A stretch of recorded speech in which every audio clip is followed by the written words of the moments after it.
moje studio takie do innych rzeczy, czyli tu jest fala, tam są te elementy. Tak, a to też będzie wszystko, ten cały wystrój pozostaje? To jest element zmienny. Ja mogę sobie, każdy z tych elementów mogę sobie dopasowywać i tak dalej, bo tak sobie zaplanowałem studio, że jak robię mniejsze, to tylko tamtą ściankę przysyłam, przestawiam to, tamtą ściankę i tutaj jest jeszcze taki okrągły i tak dalej.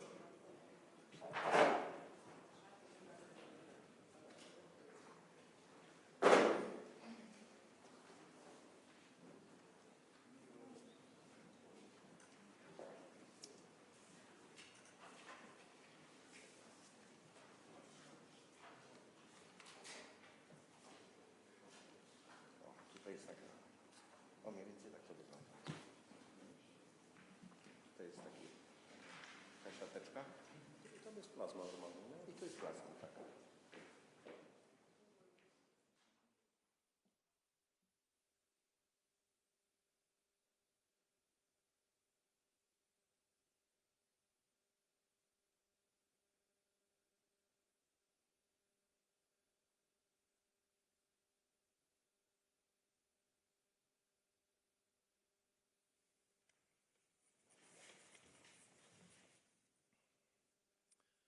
Välkomna till Kungliga Vetenskapsakademin och den här presskonferensen då vi ska presentera Sveriges riksbankspris i ekonomisk vetenskap till Alfred Nobels minne för 2022. Welcome to the Royal Swedish Academy of Sciences and this press conference when we will announce this year's Sveriges Riksbanks Prize in Economic Sciences in memory of Alfred Nobel for 2022. We will keep to our tradition and begin the presentation in Swedish, and then we will take it in English. And you are, of course, welcome to ask questions in either of these languages afterwards. Jag heter Hans Ellegren och är ständig sekreterare här vid Kungliga Vetenskapsakademin. Till höger om mig sitter professor Tore Ellingsen. Han är ordförande i kommittén för Sveriges riksbankspris i ekonomisk vetenskap till Alfred Nobels minne. Och till vänster, professor John Hassler, ledamot i priskommittén och sakkunnig i ämnet. My name is Hans Ellegren. I'm Secretary General of the Royal Swedish Academy of Sciences. And to my right is Professor Tore Ellingsen. He's chair of the committee for the Sveriges Riksbanks Prize in Economic Sciences in memory of Alfred Nobel. And to my left, Professor John Hassler, member of the committee and expert in this field. Årets pris handlar om banker. This year's prize is about banks.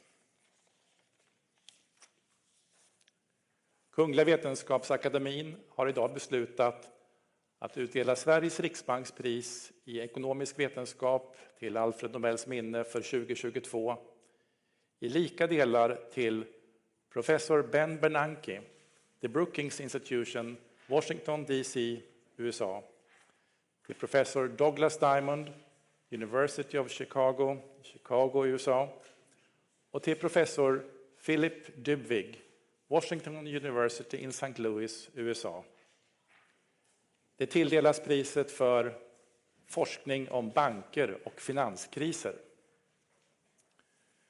The Royal Swedish Academy of Sciences has today decided to award Sveriges Riksbanks Prize in Economic Sciences in memory of Alfred Nobel for 2022 to Ben Bernanke, the Brookings Institute, Washington, D.C., USA, Douglas Diamond, Washington University in University of Chicago, USA, and Philip Dybvig at Washington University in St. Louis, USA. They obtained the prize for research on banks and financial crises. Professor Tore Ellingsen will now give us a short summary of the field. Please. We didn't know it at the time, but 15 years ago, much of the world stood at the brink of a devastating economic crisis. Most of us were unprepared for it. However, a few academic economists were both prepared and worried. They had studied the theory of bank runs. They believed the evidence in its favor, and they suspected that the possibility of runs was yet again becoming relevant. As events unfolded in 2008, 9, and 10, new evidence piled up in favor of the theory. In a nutshell, the theory says that banks can be tremendously useful, but they are only guaranteed to be stable if they are properly regulated. I now leave the word to Professor Hassler, who will give a more detailed presentation of this year's prize. Please, John. Thank you. So banks are for basically all of us a part of daily life. Most of the time, banks and the banking system works well, but sometimes part of it, or perhaps even the whole system fails. Banks go under, and a self-propelling downward spiral can start, leading to catastrophic consequences and even financial crises. So financial crises are dramatic events. People run to the banks, bank runs appear. This can lead to banks failing, and this can spread like a wildfire to other banks and actually to the rest of the world. And we know that the consequences of these series of events are very dramatic, and they can also be quite long. We have seen these things happening in history many times, but we have also seen that it can happen during modern times in our economy today. So when you think about the consequences of financial crisis, and in particular about the central role that banks play, many questions arise. Couldn't we do without banks? Do we really need to have them? Is it the case that banks are inherently unstable, or is there some flaw in the construction of banks that could be fixed? When banks fail, couldn't new banks quickly arise, taking over the old customers so that the economy could start to be operative quickly again? And we also hear that banks create money. Is that even legal? And when we think about the consequences of bank runs and bank failures, wouldn't it be possible to change the system, to introduce measures that make the system more stable so that we don't see these dramatic events? Modern banking theory addresses and answers all these questions, and it rests on three fundamental contributions by the laureates this year. So let me now start to talk a little bit about the actual contribution that we recognize today. So Ben Bernanke, in a paper from 1983, showed with statistical analysis and historical sources that bank runs led to bank failures. And this was the mechanism that turned a relatively ordinary recession into the depression in the 30s, the world's most dramatic and severe crisis that we have seen in modern history. So he showed that banks need to be there. They need to be up and running for the economy to work. And if they don't, then the economy works worse, much worse. During the Depression, the income and production plummeted, the unemployment skyrocketed, and as we know, the whole thing spread to the rest of the world. At the time when Bernanke published this, this was a break with the current views. Of course, people had seen that banks failed, but it was more thought as a consequence of the crisis rather than a cause of the crisis. But now, the views of Bernanke have become the conventional wisdom and has received lots of solid empirical report during later times. Dybvig and Dybvig, in a paper in 1983, showed that banks are perfectly constructed to make sure that savings are transferred to productive investments. They do that by stepping in as an intermediary, a middleman, solving a quite natural conflict between savers and borrowers. And that conflict is that borrowers, they want to have liquid assets. They want to have access to their savings, while, so did I say borrowers? Of course, I mean savers. They want to have access to their savings all the time. And on the other hand, borrowers that make investments in, say, homes or in factories, they need to have a long-term commitment. So banks step in by doing what is called maturity transformation. And they then accept deposits from savings that savers can have access to continuously, and they transform that into long-term assets, the lending to households and firms. So in a sense, you could say that this is creating liquidity, creating money, not from thin air, but from the long-term assets, the lending that the banks do. So this was part of the paper. What they also show in this paper is that this maturity transformation is inherently vulnerable. If a rumor starts that people are going to take out their money from the bank, then everyone has an incentive to rush to the bank to take out money in time and not come last in line for taking out the money. And this can create failing banks. And this is something that's inherent in the maturity transformation. So maturity transformation is important, but it's also vulnerable. Diamond, he showed that banks are also perfectly constructed to serve another important purpose, and that is to monitor the borrowers. And they do that on behalf of the savers, again as a middleman between, an intermediary between the savers and the borrowers. So banks can do this in an efficient way, reducing the cost of credit and making it possible to finance more productive investments in society. A problem with this is that this monitoring requires knowledge about the borrowers. This is built up during the relation with the bank. And when a bank fails, this knowledge disappears and cannot easily be transferred to other banks. And that is why it's difficult for new banks to take over the old customers. And this is a reason for why banking crises tend to have very long-lasting consequences. So what's the importance of all this for society? Well, as I said, the laureates have provided the foundation for our modern understanding of why banks are needed, why they are vulnerable, and what to do about it.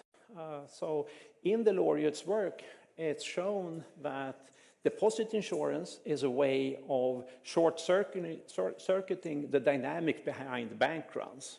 So with deposit insurance, there's no need to run to the bank, and bank runs don't really need to start. They also show that liquidity provision, lending of last resort from the central bank is a way of dealing with this. So the ideas that we today recognize have proven to be invaluable also in modern times. During, for example, the financial crisis, when the laureates' work turned out to be important to understand what was the cause of the crisis. And during that time, by the way, also one of the laureates, Ben Bernanke, was the head of the US Central Bank, the Federal Reserve. So the measures that were undertaken rests on the ideas that we recognize today. And we can also note that even though the financial crisis had large consequences, neither that nor the COVID pandemic led to depressions like in the 30s. So society is changing and financial markets too. New agents come up, new financial instruments come up all the time. But the need to construct rules and understand the financial markets in order to reduce the risk of financial crisis and to prevent them into turning into depression, that need really remains a first order priority. And the Laureates' work, despite being actually 40 years old, still remains an important ingredient in that endeavor. Thank you. Thank you, Professor Hassler. Let's see if we have one of the laureates on the phone with us. Do we have Professor Diamond with us on the phone from US? Yes, I'm here. Good morning, Professor Diamond. Congratulations to the prize. Thank you very much. I'm sorry that we have to wake you up rather early in the morning. Did receiving the prize in economic science came as a surprise to you? It did come as a surprise. I mean, people always talk about these things, but I was sleeping very soundly, and then all of a sudden off went my cell phone. Okay, yeah. I'm sitting here in the session hall of the Royal Swedish Academy of Sciences, and we have an ongoing press conference. Would you be ready to take some questions from the international press, including journalists and national media? Yes, that would be great. We have one question there, please. David Keaton from the Associated Press. Congratulations on this prize. We cannot think about the banking sector without thinking about what is happening today with increasing interest rates. As a Nobel laureate today, do you have any warnings to banks and institutions and governments around the world when we're seeing sort of a financial crisis, impending financial crisis on the horizon?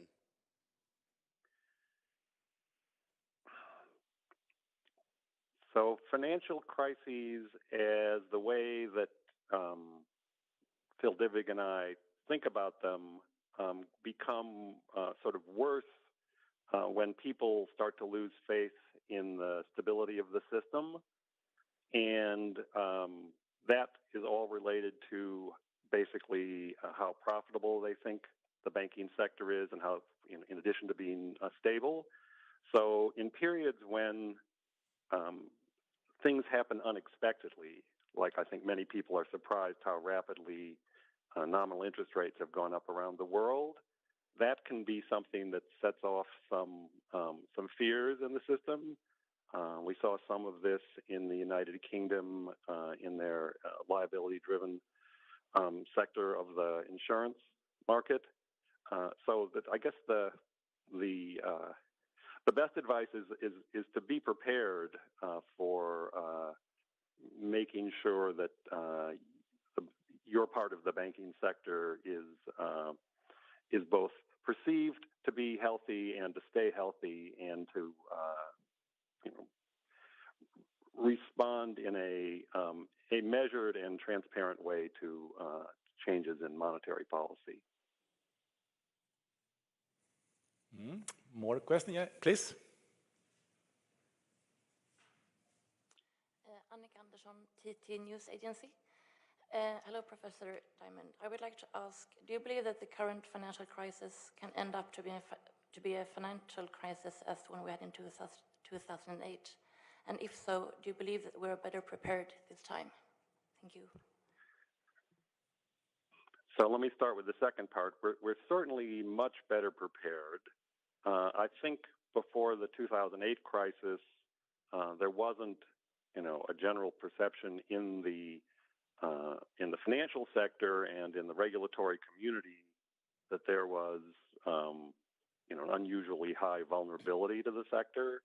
And the fact that the losses in the 2008 period sort of started within the financial sector in the mortgage and banking parts of the financial sector made it particularly bad. Since then, both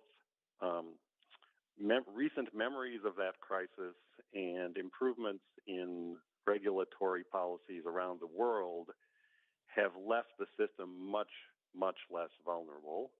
in the United States, in the European Union, and the UK, all of the regulations, and in Asia, all of the regulations have been much more attuned to the current world.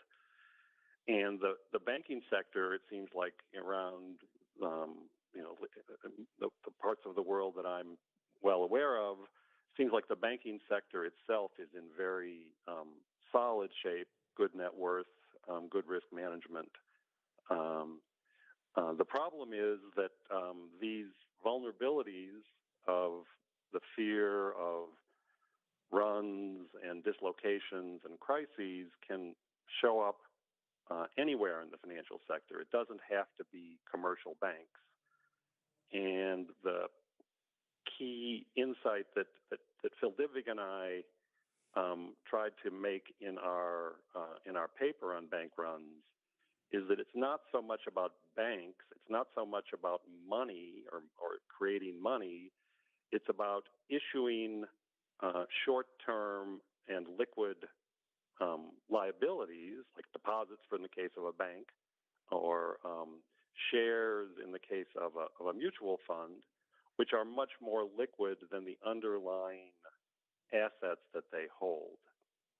So this mismatch between the liquidity of assets and liabilities can occur in the insurance sector, as we saw in the liability-driven parts of the UK, and that there the mismatch came from when interest rates went up, there were calls for more collateral from these insurance companies. It can occur in the banking sector, it can occur in the mutual fund sector, it can occur various places. And the current situation probably will see, and it can even occur in the firm sector, the current situation will probably be a bit different from 2008, just because the banks themselves are in quite good shape. Okay, we have a question here. Hi, Professor Diamond. This is Nordic Chinese Times. Congratulations on the prize. I would like to ask about, do you think central banks will be capable of bringing down inflation given the debt levels, and because of inflation is supply side driven? And my second question is, do you think cryptocurrencies will replace the banking system or can be a threat? Thank you. So let me start with the first one. So I'm not an expert in monetary policy, but I'm used to be a macroeconomist when I was in graduate school. I think the central banks will indeed be successful. If they want to be, it seems like many of the central banks really want to be successful and are willing to stick to their commitment to get back to their inflation targets. I think they will be successful.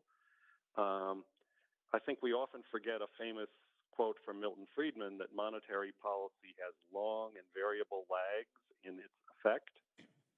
So I think that some of the current discussion about, let's say in the United States, the Federal Reserve Open Market Committee has raised interest rates and inflation hasn't fallen. We wouldn't expect that to happen in any case. It would take quite a good while for inflation to actually respond to monetary policy. I think they can indeed be successful, even though as you mentioned, part of the problem is very large deficits on the fiscal side across the world. Both monetary and fiscal policy have to be properly aligned to get inflation in control. But I have no doubt that they can get inflation under control. And I recall there was a second part of the question, which I've now forgotten. Maybe we should actually The move on. cryptocurrency question. Okay. We have several questions in the audience, so maybe we should move on. We have one here, please. Okay.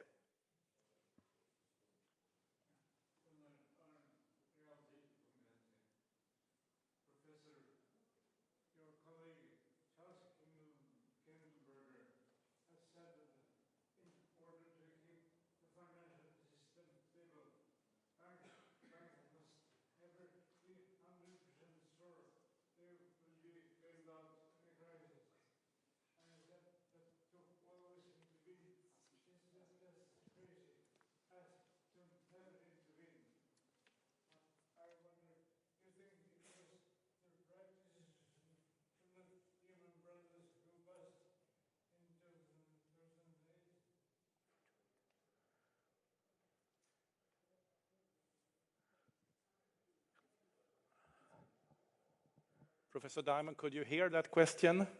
I could not hear it at all. No, I think the microphone was off here. Make it short, please. Yes. Your colleague Kindleberger has said that to always intervene is just as crazy as to never intervene. But do you think it was the right decision to let Lehman Brothers go bust in 2008?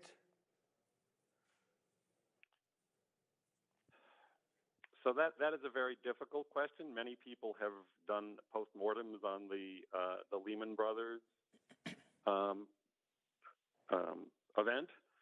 So probably in the last analysis, I think it probably would have been better if Lehman Brothers had not collapsed unexpectedly, in part because it seemed like the benefit of letting them collapse was that it would somehow prove that the regulators were so tough that it would act to deter future problems. Then very quickly thereafter, we had, in the United States, we had the problem with AIG, which needed intervention. So once you put those two things together, if we knew the second was going to happen when we did the first, it would have been better to find a more accommodating way, a less unstable and unexpected way to resolve Lehman Brothers. That said, there's a lot of question on the possible legal the legal ways that the U.S. Regulators could have resolved Lehman, and some claim that it was essentially impossible for them to do it. But had they found a way, I think the world would have been had less of a severe crisis than it did. Time is running here, so we have one more question. SVT. Jonas Olin, SVT. Is it possible to avoid financial crisis? I mean, it is possible to. That's part of the point of the work of mine with Phil Dybvig. It is indeed possible to avoid financial crises. There are ways that one could write contracts and set up the financial system where there was never ever a crisis.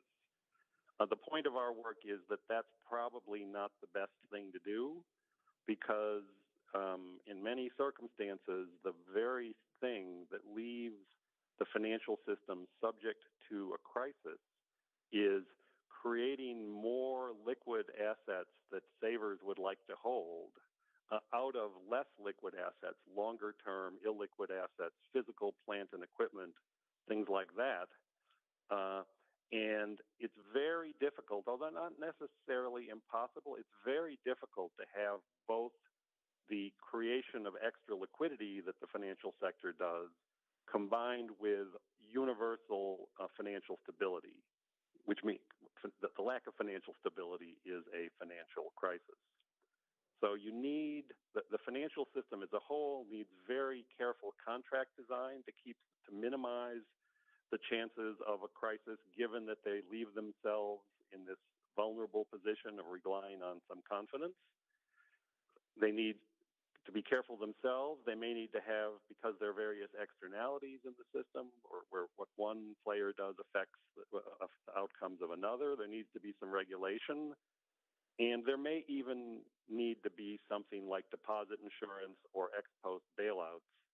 Even though these bailouts have problems, they, just like I mentioned in Lehman Brothers a minute ago, they could actually be good for society. So it's possible, but it's not necessarily desirable to never have a financial crisis. I think we will probably always be subject to low probability, unexpected crises. Thank you. Okay, Professor Diamond, once again, our warmest congratulations. We look forward to meeting you here in Stockholm in December at the prize ceremony. Again, congratulations and goodbye for now. Goodbye. Okay, let's move on. We have a couple of minutes. Let's move on to see if there are some questions to the committee here. You can ask either in English or in Swedish.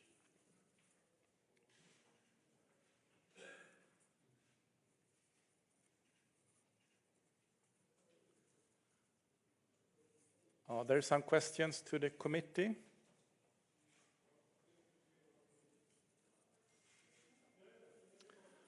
I don't see that. So then let's close this press conference. We thank you for your interest. We hope to see you again in December when we have this year's Laureates Prize lectures. That will be on December the 7th here in Stockholm, when there also will be a press conference. So thank you for attending.